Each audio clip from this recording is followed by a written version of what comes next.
Nabalitaan mo na ba? Sa usapan, trendingan, sa loob at labas ng ating paaralan, kaming bahala dyan! Ako nga pala ulit si Idol Trish. And this is PUP Trend TV 2.0.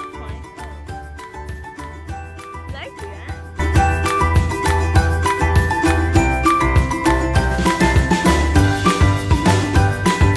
Hey there mga ka-idol! Pinapapansin ba kayong iba sa akin ngayon? Well, hindi ako naka-uniform dahil start na ng Q4B ngayon.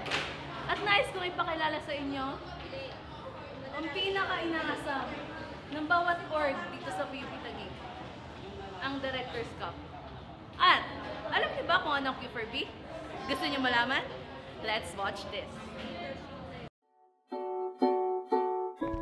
Ang Quest for the Best o Q4B ay isang long week competition ng mga organization dito sa PUP Taguig. Ito ay may 3 main categories, ang arts, sports, at academics. Ginawa ito para malaman at mapatunayan kung sino-sino at alin sa mga organizations ang pinakamalupit, pinakamalakas at pinakamagaling upang makamit ang pinapangarap ng lahat na Director's Cup. Ngayon alam na natin kung ano ang Q4B mga ka-idol. Lumabas naman tayo at kamustahin ang mga kompetisyon sa labas ng ating sitang paaralan.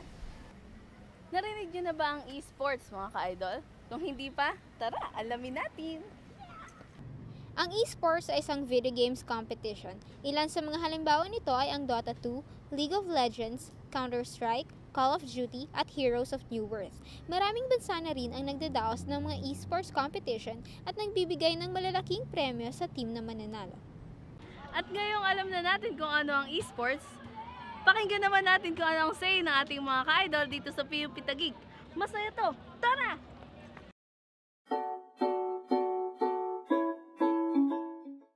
Oo, kasi consider na sports ang esports kasi when you say competitive, o nagkaroon ng competition, or nagkaroon ng competitive na spirit, then makatawag natin siyang sports, regardless kung napapagod ka man or hindi. Kasi ang chess din naman is considered as sports. So, bali, we can call esports as a sport.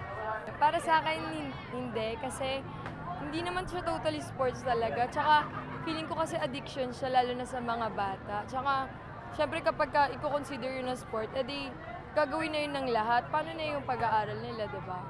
Yun, yung esports, considered as sports, sa akin, oo eh. Kasi ang sports, parang ginagawa yan para ma-develop yung mga ilang aspects sa buhay natin na minsan sa physical, pati sa mental.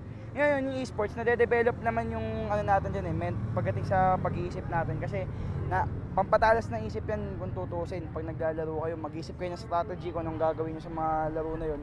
Kaya para sa akin, considered as sports pa rin yung esports. Pag sinabing sports kasi, hindi lang naman to physical na activity. Kapag sinabi nating sports, most of the time ang involved dito ay yung intelligence ng tao. So sa tingin ko, it is considerable naman na ituring nating sports esports. Yan. Tapos sa tingin ko rin okay din na may pasok yung esports as isa sa mga categories dito sa Q4B, no?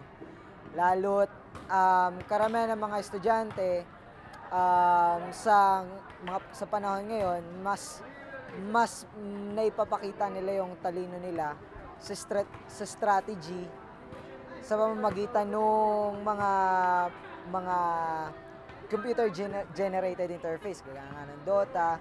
Kasi kung titingnan din natin lahat ng hindi involved sa ACADS competition, sa arts at sa sports competition, sila pa talaga yung malulupit pagdating naman din sa mga ganung bagay. So yun, sa tingin ko okay na okay yung kapag naipasok natin yung esports sa Q4B.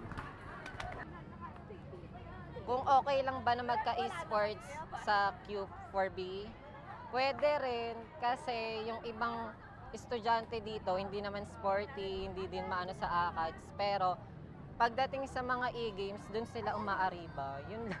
No, maganda siguro siya dito sa Q4B kasi marami namang estudyante ngayon na na naglalaro na ngayon ng iba't ibang online games, tapos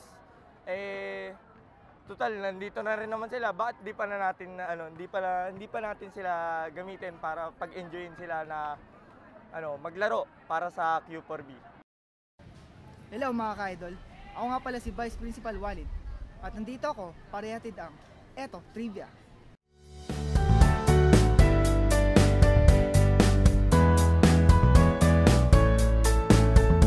Alam nyo ba ang esports ay pinakapopular sa bansang South Korea, USA at Europe? Alam nyo ba na ang pinakamalaking prize pool ng esports tournament ay ang Dota 2 International 5 na umaabot sa $18 million. Oh my God, that is so amazing!